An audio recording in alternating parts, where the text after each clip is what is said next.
If you've been going around the good old internet looking for the right podcast to fulfill your New York Yankees needs, well, I'll be the first to deliver the good news to you. You have found it. Here on Yapping Yankees with me, your host, Mike Scudiero, you and I will be discussing the latest news, takes, and talk throughout the entire Yankee universe. Oh, and there may be some ranting on my behalf. Yeah. Anyway, what do you say we get to it? Let's get to yapping! Good afternoon to my fellow Yankee fans, and welcome to episode 55 of the Yapping Yankees podcast, where we yap about the Yanks and nothing but the Yanks. As always, I am your host, Mike Scudiero, here on this Sunday, July 12th, 2020. Let's get things started by, as always, giving our shout out to the Team Left Jab United Radio Network, as well as Grunt Talks MLB. First up, as always, Team Left Jab. They feature Team Left Jab Uncensored and the Team Left Jab United Radio Network. Go follow Team Left Jab on all social media platforms at Team Left Jab and check out their great sports content across anywhere that you find podcasts. Apple, Spotify, Blog Talk Radio, you name it, the list goes on, guys. Be sure to check out Team Left Jab. And our other shout out goes to Grunt Talks MLB. Visit their website, grunttalksmlb.com, to see all of their baseball content and where they feature Yapping Yankees. Also follow the man behind the website, Darren, on Twitter at Yankee Report 28. Special thanks to Grunt Talks MLB and Team Left Jab for helping spread the word every week about Yapping Yankees. And also, as a reminder, guys, be sure to follow me on all social medias. You can find my Facebook fan page at Mike Scudiero NY. You can find me on Twitter at Mike Scudiero and on Instagram at Mike Scuds97. Always be sure to help spread the word across all social media platforms, guys, about Yapping Yankees. Whew. It is July 12th. Jeez. Time just keeps on flying, guys. Episode 55 of Yapping Yankees today. Spring Training 2, also referred to as Summer Camp, has continued on for the Yankees, going even further by playing intra-squad games throughout the past week, starting with the games Monday and Tuesday that I mentioned at the end of last week's Yapping Yankees episode, with more of them taking place throughout the week, and continuing on throughout this weekend. And actually, another one is starting shortly right here today, in just a few minutes, as I record this episode right here today. It's almost 2 o'clock right now, and I believe the intra-squad game today starts at 2, so I'm going to flip that on in just a few minutes, and I'll be able to look on over to it while I record this episode. I definitely do not want to miss much of it today because you have Garrett Cole and Michael King pitching against each other in today's intra-squad game, and I certainly do not want to miss much of it, or any of it for that fact, whenever Garrett Cole is on my television. Hang on one second. Turning on the game now. There you go. All right, we got Yes Network on. I'm going to take some glances over just to see how the game's going, how Garrett Cole's doing, how Michael King's doing. But of course, you won't know when I take those breaks because I'll probably edit them out, so it'll be seamless. But I'll be taking some glances over at the game today. But with these intra-squad games, it has been funny to see the Yankees playing against each other in an empty Yankee Stadium. But it's just great to have baseball back on my television at any capacity, so you best believe I'll take it. And although there haven't been any announcements regarding future intra-squad games throughout this week, I'm sure they will continue for the next few days until exhibition games against actual other teams happen just days before the season starts for the Yanks on the 23rd, so we likely will get some more intra-squad action alongside regular Yankee summer camp coverage on the Yes Network that's been going on for the last week, give or take. But also, summer camp coverage isn't the only thing that's been going on, and since this was a pretty big piece of news at the start of the week, it is important to discuss. But we also had the first COVID testing intake throughout the league finally wrap up a few days ago, and we did discuss the data they had at the beginning of last week's episode when the data was mostly wrapped up. Keyword being mostly. And we'll quickly discuss again right now here in the intro what happened this past week as far as more testing that's been done. And I don't want to spend too much time with this because I think we're all exhausted with the talk about the virus. But whether we like it or not, guys, the virus is still very much around, so it does need to be at least mentioned. And I do want to give you the important pieces of information pertaining to this. So let's just hammer it out right here in the intro to the show, and then we'll dive mainly into real baseball talk here, okay? I promise. Now, as we said last weekend, they did administer over 3,100 tests, and only 1.2% of them came back positive by the time last week's episode came around, if you remember. If you don't remember, listen back to last week's episode of Yapping Yankees. But it turns out that those were not all of the tests, and the league announced that there were delays in results. Obviously, that's not a good look. So that initial phase we spoke of last week apparently hadn't seen its final results, and as a result of that, some camps were even forced to shut down until all of the results of the initial testing phase came out. A few days after last week's episode, though, the final results of the initial testing intake did wrap up and were released. Now, by Thursday, here are the numbers. By Thursday, out of the total 3,478 testing samples, a total of 66 tested positive, 58 of those being players. So amongst the 27 baseball clubs affected by the virus at the time, that was 1.8%. And as much as we would love zero, obviously, 1.8% still isn't too bad at all. But then came the monitoring phase, which was the next step after the initial intake of testing. Now, after the monitoring phase, through to Thursday, when results came out about this phase, 17 new positives came up out of 7,401 samples that affected 10 different teams. That's just 0.2%. 17 new positives out of 7,401 testing samples. So just 0.2%. So with these two phases combined now, because now you have to gather all the results together from both testing intake phases. So now you gather all of your data with the two phases combined. So now if you do basic arithmetic, if you add up the 66 positive tests in the initial intake with the 17 new positive tests in the monitoring phase, that's 83 positive tests altogether, 71 of them being players, with the rest being team personnel. 83 positive tests out of the total 11,149 testing samples, which is just 0.7%.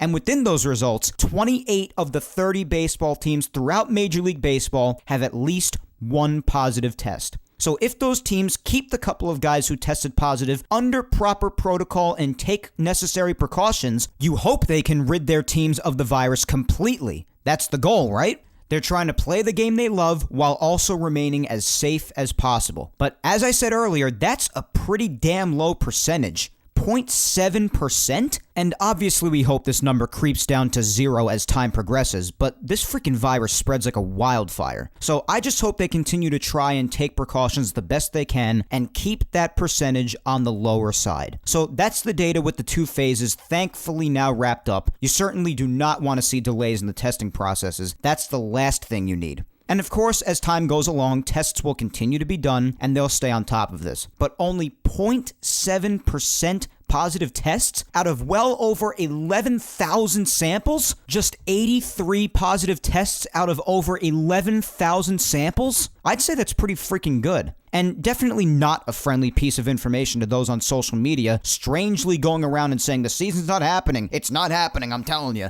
Yeah, whatever. 0.7% positive tests out of well over 11,000 testing samples doesn't support that theory too well now, does it? As long as they keep this under control going forward, we will have a season. I can't say for sure if it'll all be played, or the effect that the virus will have on certain teams, either because of positive tests or players opting out, which has happened as we know, but I'm damn sure it'll at least be starting in 11 days as anticipated. It is obvious that they are dedicated to try to get this thing going with how each team is warming up and legitimately preparing for the season to start in just about 2 weeks. So why don't you negative Nancys who keep on saying the season's going to be canceled try to look at it with a bit more optimism. I can be pessimistic about things too, you guys know that, but those first couple of phases of testing had good results. Let's just see what happens, okay? Right now it's looking good, so let's take it from that standpoint, because predicting the future right now, when the future has never been more uncertain than it has been these days, is not too smart of a thing to do. Let's just see what happens, alright? Does that sound good? So there's your updated COVID information for the day. Put that in your pipe and smoke it. Oh, God. Anyway, guys, I've got another fine episode of Yapping Yankees ahead for you today, as you could probably tell. We'll start off with this week's poll, followed by discussion stemming from some big points in this past week's intra-squad games, what's ahead as far as more intra-squad games, and exhibition games against two certain National League East teams. Who are they? Stay tuned and find out. The Yankees' 2020 schedule also came out. We'll run through who the Yankees' opponents will be for this shortened 60-game season we have ahead of us, along with something special announced for 2021 regarding the 20th anniversary of 9/11. And there was also news yesterday about a third Yankee testing positive for the coronavirus, alongside DJ LeMahieu and Luis Cessa, as we talked about last week. And if you don't already know who this third one is, well then I again encourage you to stay tuned to find out who it is, and how it affects the Yankees going forward. And even if you do know who it is, who cares? Listen anyway. So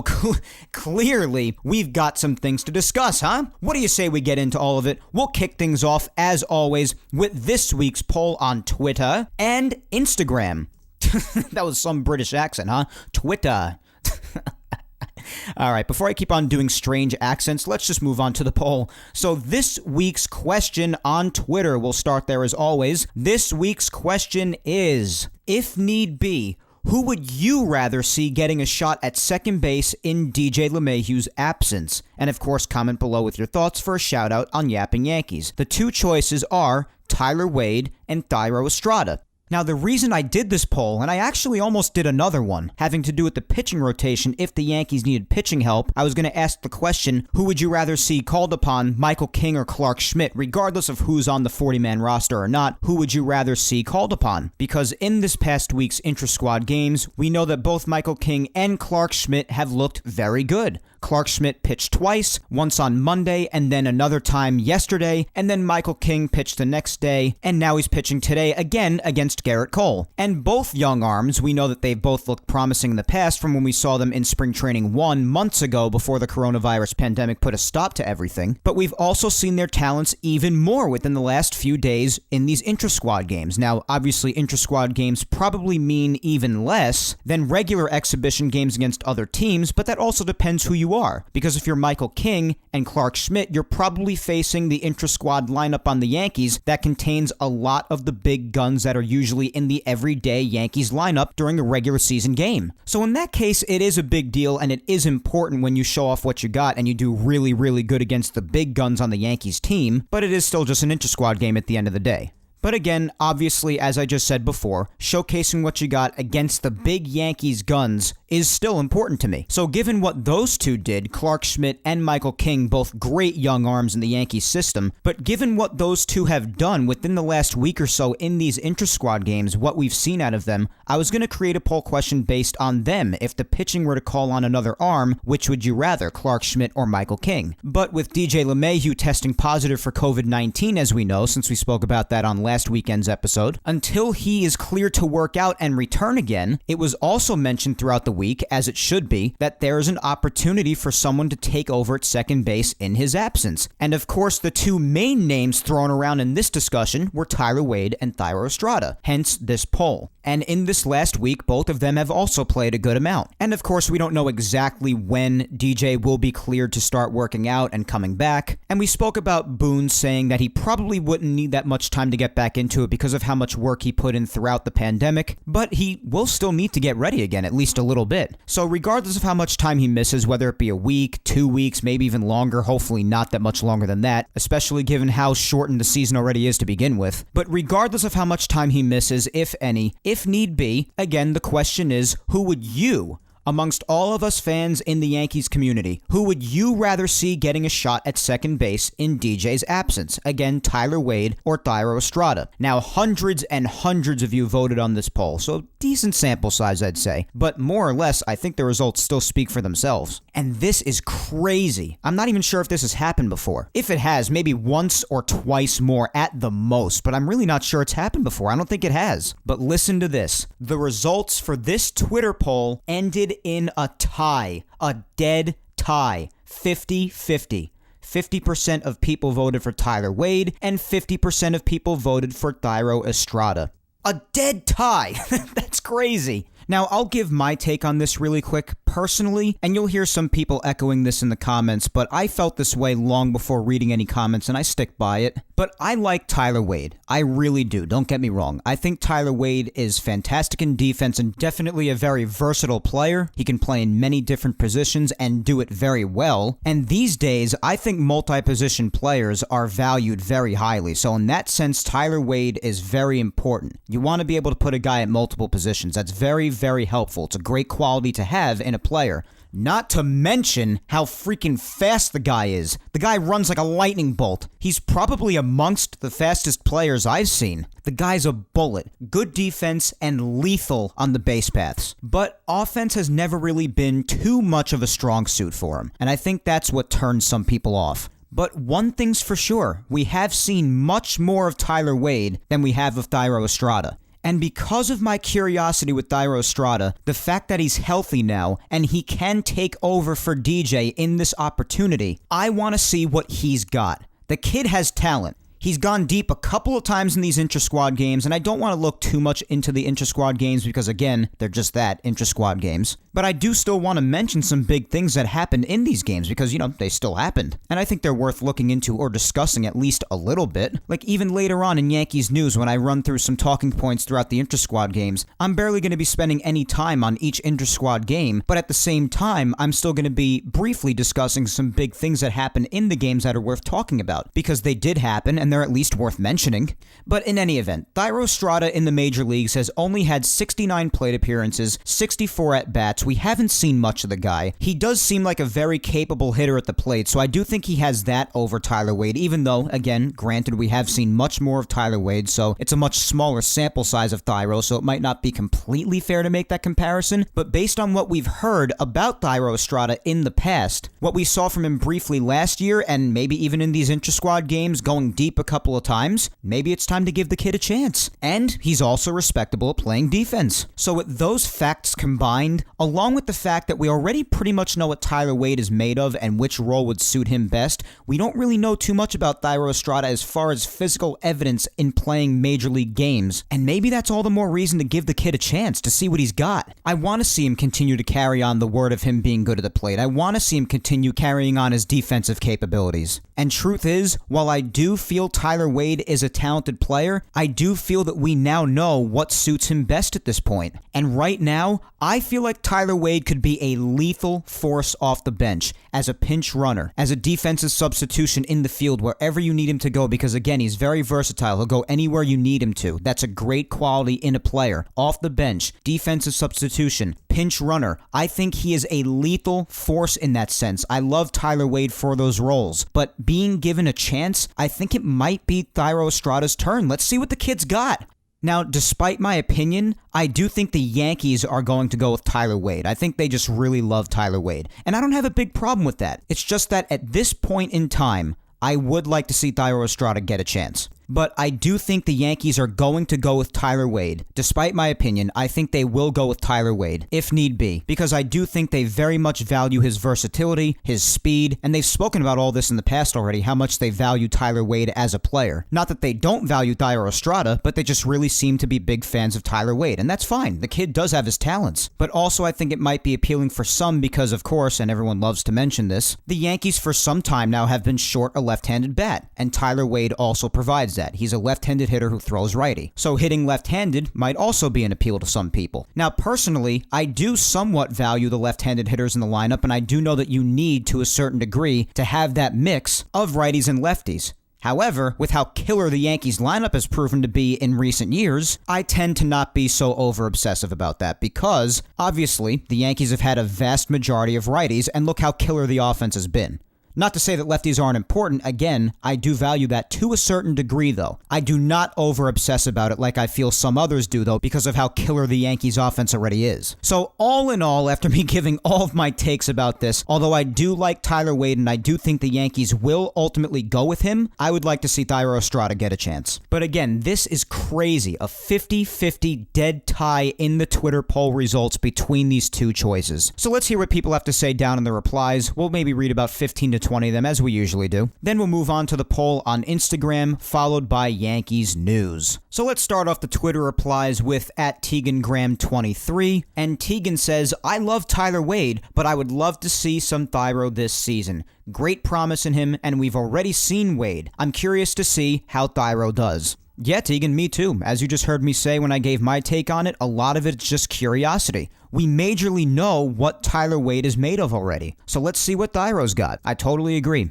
@BobbyTats631 says, I'm going with Estrada solely on the basis of seeing what he's got. Wade can help the team, but this season it wouldn't hurt to put players to the test. Yeah, I agree, Bobby. The curiosity on having not seen too much of Estrada could be enough, and I echoed the same sentiment earlier, to want to see him get that chance, so I totally agree with that. And yes, if there is any season to experiment, it is this season, as of course, this season is more different than anything we have ever experienced as baseball fans and just sports fans in general. All sports fans are experiencing differences in their sport like they haven't seen before because of everything that's happened. So yeah, if there is a year to experiment, this would be the one. @PeaceNowForLife says, I say give Estrada a chance. He looks healthy and ready to prove himself. Wade would be a great option off the bench, but if DJ isn't ready to go, let's see what Estrada can do. Hell yeah, I totally agree. Let's see the new kid prove himself. @Laura_Eismont says, a tough choice, but I went with Estrada. I would like to give him a chance and see what he can do. I like Wade, but he's been around for a while. I'd rather save him for the bench so he can easily play multiple positions if someone gets injured.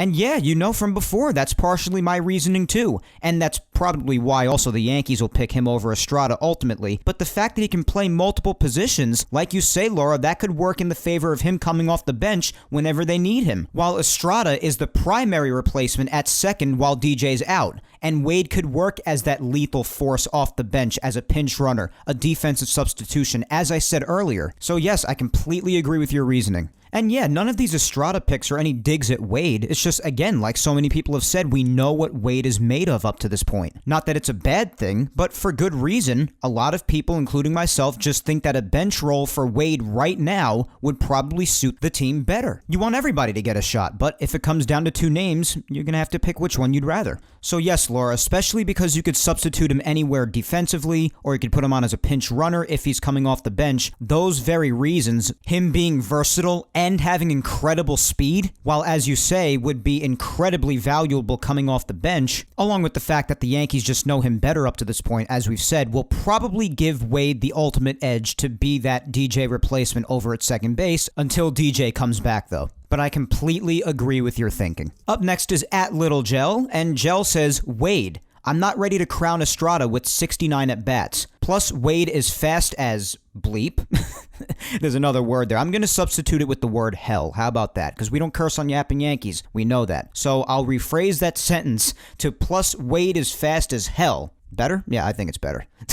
So Wade is fast as hell, plays multiple positions, excellent defense, and creates his own runs. Well, yes, Wade does do all those things, and he does them well, as we've given him credit for here, Gel. Nobody's denying that. And to be fair, as I've said, I actually think that's why the Yankees will ultimately side with him, because of those qualities that he has. But even though we've seen a small sample size of him, we have heard a great deal of how skilled Estrada is both at the plate and defensively, and we both know that offense is not a strong suit of Tyler Wade's. I think because of what we've heard of him, and if he can prove himself defensively as well, that a young kid like Estrada, who we have not seen nearly as much from as we have Wade, we should see what the kid's got. It's the natural curiosity that says, oh, we haven't seen much of him, let's see if he can prove himself in this big opportunity while DJ is out. Because there seems to be a great deal of people also in the Yankees organization that have talked up Estrada an awful lot. That's where a lot of the reports on his skill have come from within the Yankees organization. So yes, while Wade definitely has those attributes, and we know that he has those skills as a player because he's been around for a while now and we know what he's made of. But this also might be an opportunity to fully see what Estrada's made of. And I hate to be a wise guy, but he had 64 at-bats. He had 69 plate appearances. I'm so sorry, I couldn't help myself. I can definitely be a bit of a wise guy. Don't count that part of me out. So, up next we have @OfficialStacy, and she says, Estrada. All right, Stacy. At NellyNell51573 says, Estrada probably gets the job even if Wade starts at second. Short season, ain't got time to struggle, and you need someone who's gonna get it done. I'd give it to Wade, a lefty bat, to begin with, and let it be on a short leash. Alright, I was pretty confused with this reply at first because it says Estrada probably gets the job even if Wade starts at second. I mean, the question was about getting the starting job at second, so are you saying that Wade might start there, but then after a while Estrada might get the job if Wade underperforms? I think that might be what you were trying to say. But yeah, I don't know. This might be on a short leash to begin with because who knows? DJ could come back very shortly after the season starts, and either one of them may not even have to cover the position for very long. But yeah, that's one thing for sure. There's definitely not much room for struggling like there would be in a 162-game standard marathon baseball season, but you don't have that luxury in a 60-game season. All right, let's keep going. We'll do a couple more. At MountainGal456 says, this was a tough one, as I like both players and I want them to get a shot. I'll go with Estrada, since he's been looking good in summer camp, and I already know what Tyler Wade brings to the table, which I like as well. Well, yeah, absolutely, and I gave Tyler Wade his due credit before with the attributes as a player that he has that are very, very likable. Nobody's denying that, and even though I would like to see Estrada get a chance, that's totally not a knock on Tyler Wade. I definitely think he still has a lot of good attributes as a player, as I said before. Lots of good qualities.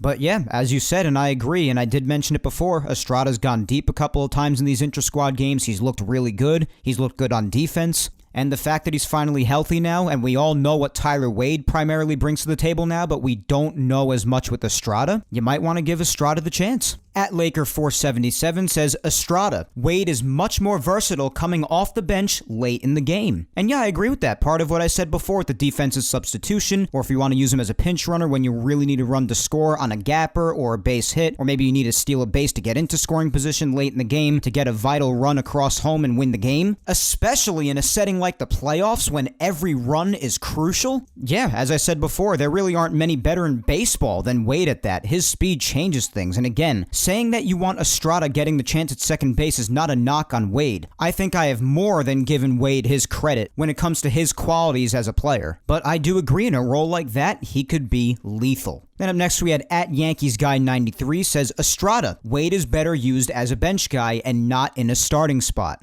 I agree. As I've said, I completely agree with that. And I think people are more confident in saying that about Wade because, as I said before, at this point, Wade has been around for some time. We primarily know what he's made of and what position may suit him best in a scenario like this. Up next is my lovely girlfriend at Vic Salimo, and she says, Estrada. And then she replied with a gif of a little girl looking very, very sad and points up to the gif saying, that's me being sad that DJ has COVID.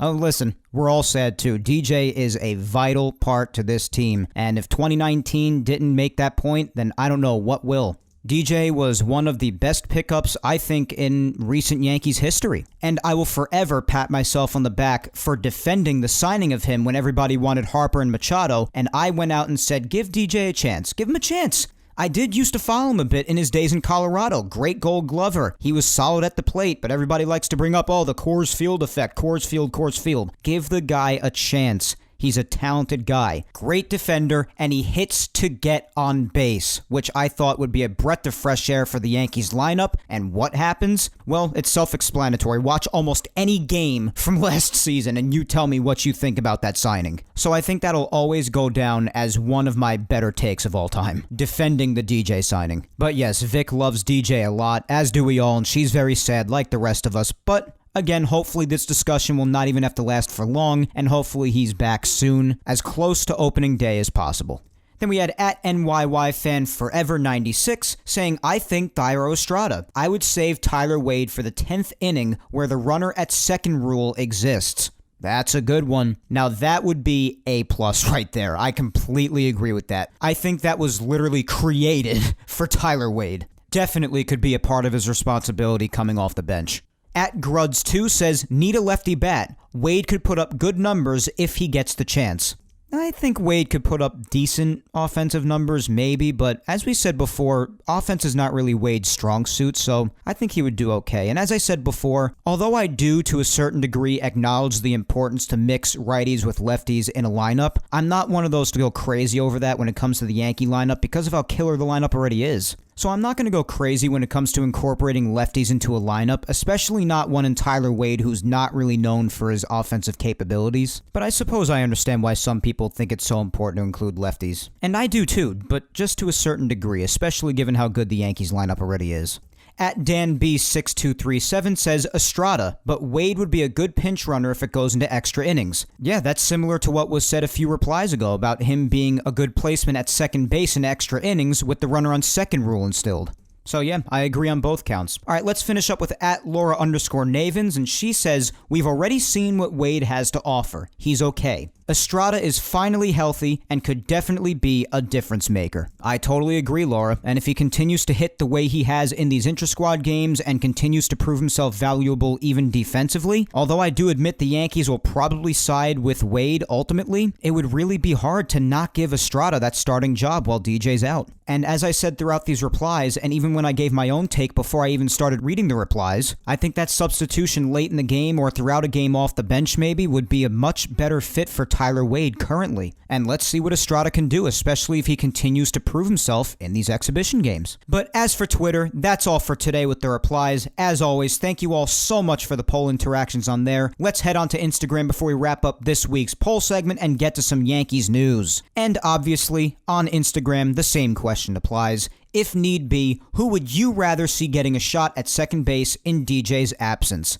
Now, as I said before on Twitter, the results were dead split down the middle, 50-50, which was crazy. Over here, we did have a definitive winner, but still not by that much. On Instagram, the choice of Thairo Estrada was victorious by earning 57% of the vote, and the remaining 43% voted for Tyler Wade. So even though it's not 50-50 like Twitter, the outcome was still really close. But let's read just a couple of replies from Instagram before moving on to Yankees news. We'll start with Matt Schwartz.14, and Matt said, Wade has been so clutch for the Yanks when people were injured. Gotta love the guy. And yes, that's true. We've spoken about that plenty in this poll segment, how Wade is very reliable when it comes to when people are injured, his versatility and ability to play so many different positions on the field, which, as I said in today's game, is such a valuable quality in a player, and I have given Wade his due credit for that. So yes, you are right. His versatility, his defense, his speed, he is exceptional in all of those categories, and they're all admirable qualities. So yes, I do agree that in the past, how versatile he's been when injuries have happened, and my God, do us Yankee fans know injuries these last couple of years, we do know how valuable that quality is. But that could also be a reason why he would be so valuable off the bench as opposed to a starter. But yes, some other people also said that it could be on a short leash, or maybe they could change it before DJ comes back if they don't like how it is. If Wade does start, I don't know, we'd have to see. And some of it depends also, as I said before, how long DJ's even out for. In fact, a lot of it depends on that. So a lot of it is just we'll have to wait and see. For now, obviously, we're just giving our takes as fans. But let's finish off with the Instagram replies, as always, with my amazing mother, Julia Gina Scudiero. And my mom says, I'm not sure about Estrada yet because I haven't seen enough, but I am curious to see more of what he can do. But I'm going with Wade because I love his speed. Speed is key at second or anywhere on the field. That is completely understandable, Mom. And yeah,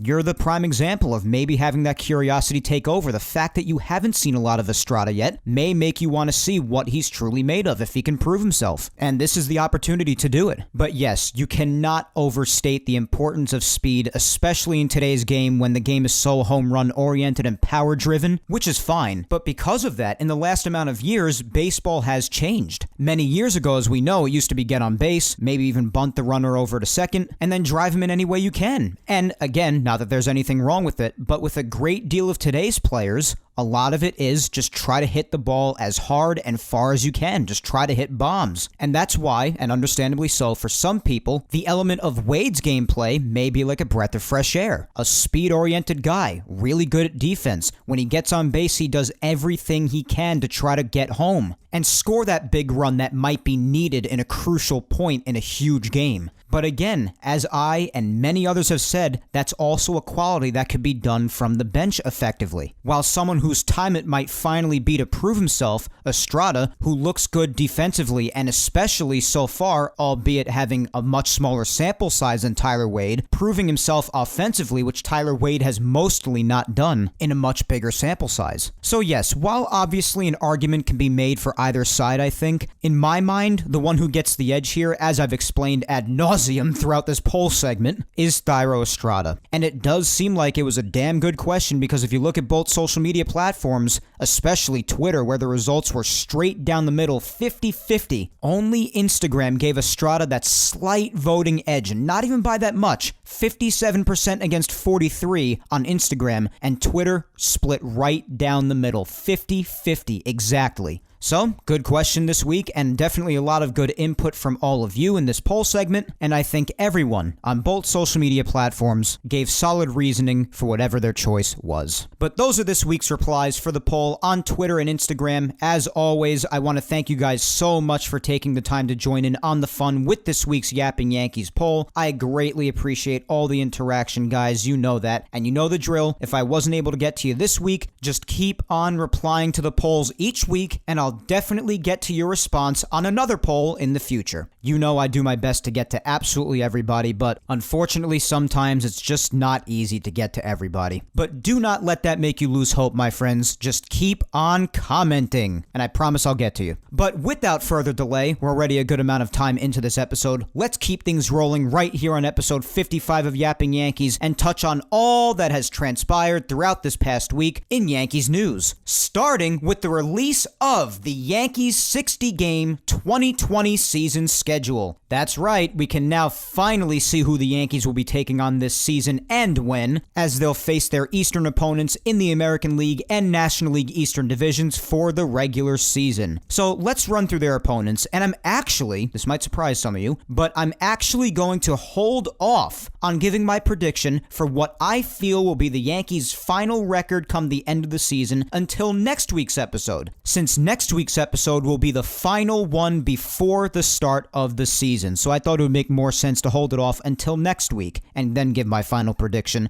on what the Yankees' record will be at the end of the season. So after we go through the schedule now, I will then leave you in suspense for my prediction on the Yankees' record come the season's end until next week's episode. So, my friends, obviously we know the Yankees are opening up the season in Washington, D.C. against the defending champion Washington Nationals. That'll be a 3-game series beginning on July 23rd with the big pitching matchup of Garrett Cole against Max Scherzer to kick off the season that we talked about last week. And that 3-game series against the Nationals will be followed by 4 consecutive games against the Phillies, 2 at Citizens Bank Park, and 2 right here in New York at Yankee Stadium. I think the Phillies could play the Yankees tough, but I think the Yankees can handle them. After that, the Yankees will play the Red Sox 3 times here in New York at Yankee Stadium, and I don't really expect anything big out of the Red Sox this year. I think the Yankees will do fine against them. Then the Yanks play 3 games on the road against Baltimore. I, of course, don't think Baltimore will amount to anything. And then they have 4 games in Tampa against the Rays. And if you know anything about what I've said about the Rays, both here on this podcast in the past and how I talk them up on social media, you will know that I think the Rays are one of the legitimate threats to the Yankees. I don't think they're as good as the Yankees, but I'm always constantly impressed with how much the Rays do with so little. They have always notoriously been a team with a low payroll, but always happens to get great talent on their team. Just really solid, scrappy talent that'll even play a really good team really tough. And they tend to be a bit of a scary team at times and a scrappy team that you just don't want to face. So while I do think the Yankees will do fine against them, I also think the Rays will definitely play the Yankees really, really tough, as they've had a tendency of doing in the past. Then Atlanta will come to town. The Yankees play the Atlanta Braves for 2 games at Yankee Stadium. Of course, the Braves, I see them probably winning the NL Eastern Division again, so they may be a bit tough, but I also see the Yankees handling them pretty well. I just have a lot of confidence in the Yankees this year. I truly do. Then the Yanks take on the Red Sox again right here in New York for 4 games, followed by a 3-game series here in New York against the Tampa Bay Rays. Then the Yanks will face the crosstown rival New York Mets for 3 games in Citi Field, followed by the Atlanta Braves for 2 games on the road at Truist Park, which I really know is SunTrust Park, but they did have their name change. Then the Yanks will come back home to face the Mets for another 3 games, followed by Tampa for another 3 games in New York. Then they hit the road again to face the Orioles and Toronto, each for 3 games. Then they'll come home to face the Orioles again for 4, followed by the Blue Jays again here in New York for another 3. And when it comes to the Blue Jays, we know that they have a very nice young core that they've built there, but again, without getting into too many specifics because we are just running through the schedule here, I do still think they have a bit more work to do before they legitimately stand up to a big dog in the league like the Yankees. But like the Rays, I do still see it possible that they could play the Yankees tough. They played the Yankees tough last year. So then after the Yankees finish up that 3-game series here in New York against the Blue Jays, they then hit the road again to face the Red Sox for 3 games, then the Blue Jays again for 4 games at Rogers Center, and then the Yankees will finish off the season against the Miami Marlins here in New York, a 3-game series with the season ending on September 27th. So as we've said, just over 2 months of action beginning on July 23rd and ending on September 27th for our beloved boys in pinstripes. And as we've said in the past, and as you heard throughout this schedule, the Yankees, of course, throughout this season are, in fact, only versing their regional opponents, so their opponents in the AL East, and then Eastern opponents over there in the NL East, giving them more interleague matchups as well. So that's the schedule, guys, and I'll be sure to give you my prediction for their final record once the season is said and done again on next week's episode. But it's just good to finally have the schedule out because you really look at it and say, wow, okay, we're really getting ready for the season to start, and it just gets you that much more hyped. So again, on next week's episode, we'll dive into what I feel will be the Yankees' final record come the end of the 2020 shortened season. But speaking of schedules, and considering we're nowhere near that yet, and we're just trying to get through this season to begin with, so I don't want to look too far ahead to 2021 because we're just trying to get through 2020 right now. So I really don't want to get into the entire 2021 schedule or talking about anything from it yet, but there is one aspect of it that was announced this past week, earlier in the week, alongside the announcement of the 2020 schedule, that I really do think is important to mention, and it's something really, really nice. The occasion that it's for isn't nice, but the night has real potential to be absolutely heartfelt, touching, and really, really emotional. And the announcement of this special night came alongside the announcement of also the 2021 schedule. So the 2021 schedule is out as well. But again, we're just trying to get through 2020 right now, so we'll tackle the 2021 schedule another time, maybe in the offseason or maybe later on in the year. But right now, I just really want to quickly hit on the special night, one special particular night planned for 2021. And this special night will be taking place in September 11th to be exact, which will mark 20 years since the tragic day of 9/11, the tragic terrorist attacks that took place on that horrible day, the 20th anniversary of that horrid day. September 11th, 2001, and fast forward to now 20 years later. 20 years. Crazy, isn't it? It really, really is. 20 years since the tragedy of 9/11 occurred on September 11th, 2001. And for this anniversary, this 20th year anniversary of that terrible, terrible day in American history, Major League Baseball has planned something special, very, very special. And I just had to mention it alongside the announcement of the release of the 2021 schedule that took place throughout this past week. But this was really the big piece of news that was discussed upon the release of the 2021 schedule the last few days, and that is what Major League Baseball planned for that night. And it'll definitely do very well to bring people together yet again, I imagine, in the face of such a horrific memory, especially for New Yorkers. The plan is Major League Baseball scheduled for the Yankees to face the Mets at Citi Field on September 11th next season. Now, I imagine this is going to be an extremely heartfelt and special night, as I said before, which will also result, I hope, in a remarkable and memorable Subway Series game. But this is definitely a special thing to do, and I hope it's a night that we remember forever. That's really something, though, having the Yankees and the Mets facing each other that night in Citi Field for such an emotional night, especially for New Yorkers. And trust me, I'm not downplaying the rest of the country. It was a terrible day for the entire nation, but it hits even more differently for us New Yorkers. It really, really does.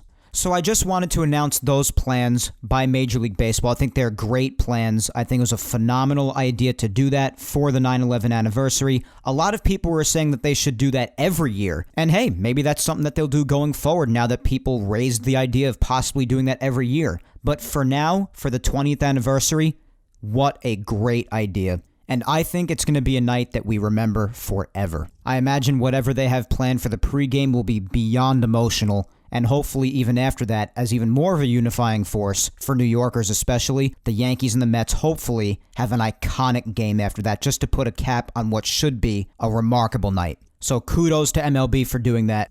And I know people will be going crazy trying to get tickets for that game. I know I probably will be. As far as the rest of the 2021 season, as I said before, gotta be honest, I'm not too concerned about it at this time. That's why I'm not going to go through it here with you. But of course, for those looking to get ahead of the curve and get their tickets right away for all the games, it certainly is important. Especially after everything that's happened this year, how desperate some people are going to be to try to get back into stadiums. Can't say I blame them. But who knows just how much things will be normal or might not be normal even come 2021. I don't want to talk like that, but again, who knows? But you best believe, right when the fans get the all clear to be able to attend sporting events again and go to stadiums, I think games almost everywhere are going to be routinely sold out.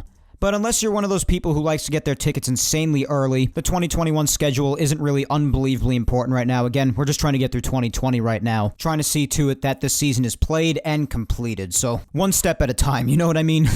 I'm not trying to get ahead of myself here. The one quick thing that probably is worth mentioning for 2021 is that teams will play their first games on April 1st. So we will have, for the first time in quite some years, a season beginning in April again, as opposed to the end of March. Not that it makes much of a difference, it's just a few days, but just thought I'd mention that. We've had plenty of seasons begin the first few days of April, but a decent amount of them in recent years have actually started earlier at the end of March, as we know. So for now, I'll leave you with that little bit of information having to do with the 2021 schedule. But that's your dish of information having to do with both the Yankees 2020 schedule and the special announcement regarding the plans for the 20th anniversary of 9/11 in September of 2021. That's your schedule talk here on Yapping Yankees for now. That was all released at the beginning of this past week, so I thought since all of that was released first, we'd do the schedule discussion first. And again, I will revisit the 2020 schedule somewhat during next week's episode when I give you my prediction on what the Yankees' record will be after they've played their final game of the season, which, as we said earlier, will be against the Miami Marlins. But before we end today, let's run through the rest of the week. Since the schedules were released at the beginning of the week, let's go from there with this past week's intra-squad games, along with some talking points from some of them, and also who that third Yankees player is that tested positive for COVID and how that's going to affect the Yankees going forward. So let's stick to Monday when the schedule information was released and go from there. So, along with the release of the schedule information, the Yankees, of course, had their first intra-squad game. And I hyped it up like crazy on last week's episode alongside the intra-squad game that happened on Tuesday. Because listen, intra-squad or not, exhibition or legitimate game, regardless, baseball is back on the television. Whether the Yankees are versing themselves in an intra-squad game, or if they're versing another team in an exhibition, or if it's a regular season game, they're back on television. And I just couldn't wait for it. And you best believe when it came around, I was just as excited, or maybe even more excited than I was putting out at the end of last week's Yapping Yankees episode. And there was a lot of excitement in that episode, mind you. There was really a lot of excitement. I was so hyped up. Just give me baseball, inject it into my veins. And as I said earlier, it was really funny seeing them play in an empty stadium. It was really jarring, but at the same time,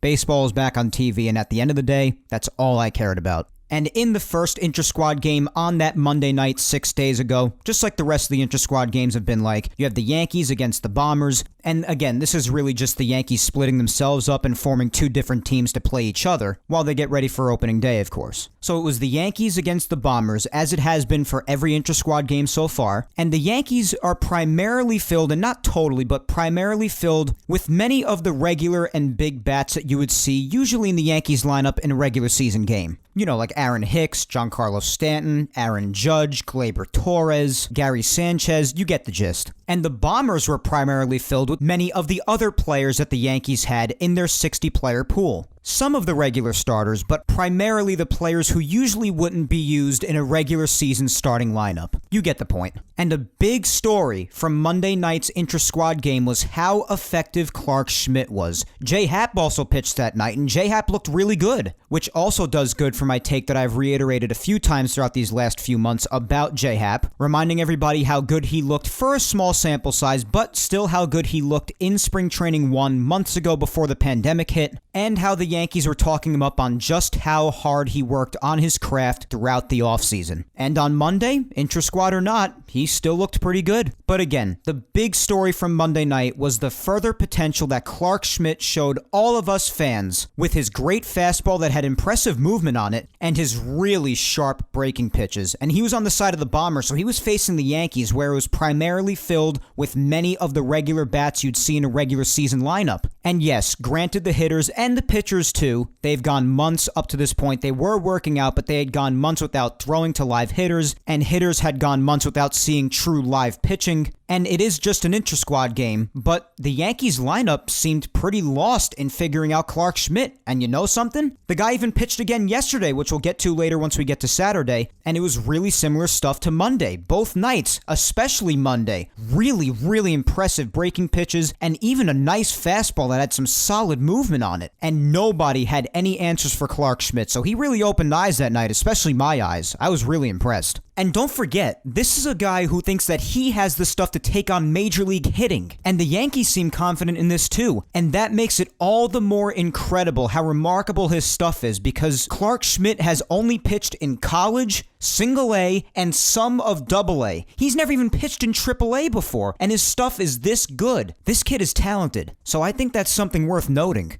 And we're not going to discuss too many in-depth details about these games or if there was even a score. Obviously, nobody cares about who won these games. But with each one of them, there's a couple of talking points that are worth discussing a little bit. Just some things that were observed and might be interesting to discuss. And on Monday, Clarke Schmidt was the really big talking point, I feel. So let's move on to Tuesday, and this was a big night that I was hyped for, because this is the night that Gerrit Cole took the mound for the first time since baseball stopped back in March, putting a halt to the first spring training when we originally saw Gerrit Cole pitch in a Yankee uniform for the first time. And now on Tuesday, for the first time since then, we got to see it yet again. He faced off against Michael King, who under the radar really had an impressive night himself, but inevitably it was overshadowed by Cole. But Gerrit ended up going 5 innings, allowing just 1 run on an oppo taco by Andujar in the first. If you don't know what oppo taco means, that's just basically slang for an opposite field home run. It's not too complicated. But he did just give up the 1 run on an opposite field solo shot in the first inning by Miguel Andujar. Cole also struck out 6 guys and retired the last 10 batters he faced. And he didn't seem too happy about the way he pitched. He had a couple of pitches that were hit hard, but they were outs. But nonetheless, he had a good line on Tuesday. I think he had a fine night, but he wasn't too happy. And other than the hard-hit pitches, and feeling like his stuff wasn't really too much on the money that night, we also know that Cole tends to be a perfectionist. We have a couple of guys like that in the Yankees rotation, Tanaka being another one of them. And although you can't let that trait run wild, it also usually tends to result in incredible work ethic, and that is what Cole and Tanaka have. But Cole is also just very passionate and intense about his craft, so it's not surprising at all to see how hard he is on himself, but it's also what I love about the guy so much. He has a lot of heart, you can see that much. Just by seeing the way he performs and the way he talks when he discusses pitching, he's truly a great pitching mind, as we've discussed in the past as well. He's like a library of pitching knowledge. I'm still just so psyched that he's a Yankee. But as far as Wednesday, there wasn't any intra-squad action, but it did pick back up on Thursday. And I unfortunately missed this one because I wasn't home for the entirety of the game. But Davy Garcia got a start on Thursday night, and he did pitch a solid inning. And from what I was told, Andujar also didn't look too hot out in right field, which isn't a position I envision him in anyway. And Thairo Estrada, who also went deep earlier in the week, went deep again on Thursday, making people even more intrigued in him, and that was really when the discussion between him and Tyler Wade really started to heat up, which then obviously led to this week's poll, because throughout these intra-squad games, he also continued to remind us of his defensive capabilities, as I also gave him credit for in the beginning of the show as well. So Thursday was another good night of intra-squad action. When it came to Friday's intra-squad game, it was interfered with by the tropical storm that passed through New York that day. What a joy that storm was to deal with. So no intra-squad on Friday, and yesterday there was intra-squad action, but weather cut it short.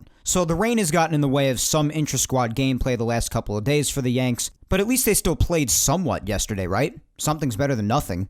I did watch a little bit of it. Saw Loaisiga pitched a little, saw Hicks get an RBI double, saw Britton pitch, and they got action in before they put the tarp out. Judge was also scratched from this game with a stiff neck, and he also didn't play in today's intra-squad either. But try not to make a bigger deal out of that than it is. It's a stiff neck, and they're just being precautious because these are intra-squad games. You don't want to push too much to the point of worse injury. And after all that Judge has been through with the rib, you want him ready come opening day. You don't want to push it with intra-squad games. So if you're making a huge deal out of this, just chill, okay? I know seeing these injuries is frustrating, but chill out. Even Boone said he's not concerned about it. But I'm also probably wasting my time saying chill to certain people, since many of them tend to overreact over things like a player having a stiff neck for a living, even if it's just to get on people's nerves. So all in all, Judge should be fine. And if he's not, then crucify me later for all I care, which I don't. I'm just going based off the information we have right now, obviously. And he shouldn't be missing much more time, especially not come opening day. So let's just relax a little bit when it comes to overreacting about Judge's stiff neck.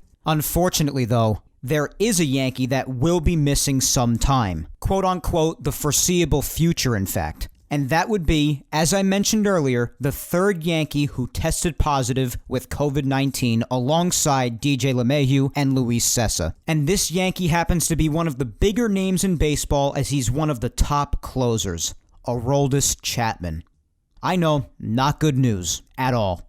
And people have said he'll likely be missing, as I said before, the foreseeable future, in a season that's already just 60 games long. Because this was just reported on yesterday, and obviously we don't know how long he'll have the virus for, since it tends to affect almost everyone at least a little differently. And then he has to test negative, go a full day, and test negative again. Then he'll have to get ready to go again. Plus, you also have the concern of, was anyone close to him since summer camp started that could have contracted the virus too? And of course you hope not, but who knows? This is the world we're living in right now, guys. It sucks. It absolutely sucks. The silver lining in all of this, though, the Yankees did report that his symptoms are mild, so that's a good thing. And I wish Chap a speedy recovery. In the meantime, while Chapman is recovering from the virus, someone will have to take his place as the Yankees closer. Two main names thrown around have been Ottavino and Britton. And of course, I definitely think Ottavino is a great pitcher, don't get me wrong. But in the closer role, I think Britton is the choice personally. He has a lot of closing experience from his days in Baltimore, and Ottavino has lots of experience back in his days in Colorado as a setup man, and they've both had a great deal of success in those roles in the past. So I think that's the best choice. Britton returning to the closer role that he's very familiar with given his past in Baltimore, and Ottavino as a dominant setup man. But yes, this goes without saying, losing Chapman like this is quite a blow for the Yankees, and we all hope that Chapman gets better as soon as possible. Again, it just sucks. It all sucks. The virus this year, it just really stinks. But finally, when it comes to today's intra-squad, Gerrit Cole and Michael King started again like they did on Tuesday, and I have been watching the game in increments as I record, like I said I'd do when I first started recording earlier. But it seems right now that Cole's day is done as I look at the television, and Gio just tried to make a sick play on an Andujar ground ball, but just couldn't hack it. So Cole is done after throwing 84 pitches in 5 2/3 scoreless innings, giving up 4 hits, getting lots of swings and misses, and striking out 9 guys. He seemed to be more pleased with his stuff today than he did on Tuesday, so that's good. And Michael King finished a while ago after 3 innings. He gave up a couple of runs, but still looked fine. One of his 2 runs was on an RBI single by Glaber. And again, Cole didn't allow any runs, but he did give up his 4 hits, 2 of them to Mike Tauchman. And overall, everyone seems to be getting into the swing of things at this point. Pun intended. But everyone seems to be getting into the groove now that they've played a few intra-squads this week. Pitchers are actually pitching to hitters again, and the hitters are finally seeing live pitching again. So there's been more impressive ability and longevity from pitchers, and more offense from hitters, and more intra-squads will probably continue through this coming week. But the Yanks will also be playing some exhibition games against other teams this coming weekend, so they'll actually be playing other teams other than themselves. And as I said earlier, there are 2 National League East teams to be exact, and those 2 teams are the Mets and the Phillies. So the Yankees will get some exhibition looks at other teams other than the other half or so of their own squad and intra-squad games in the Mets and the Phillies. They'll be facing the Mets at Citi Field this coming Saturday the 18th at 7:10 p.m. Eastern, and then they'll face the Mets again the next night, Sunday the 19th, but at Yankee Stadium at 7:05 p.m. Eastern, which is obviously the day I'll be talking to you on the next Yapping Yankees episode, so I'll probably watch that after I finish recording next Sunday. And then on Monday the 20th, 20th, and since, again, this will be the day after the next Yapping Yankees episode, I'll probably be mentioning it again come next Sunday, but on Monday the 20th, the Yankees will face the Phillies at Yankee Stadium at 6:05 p.m. Eastern,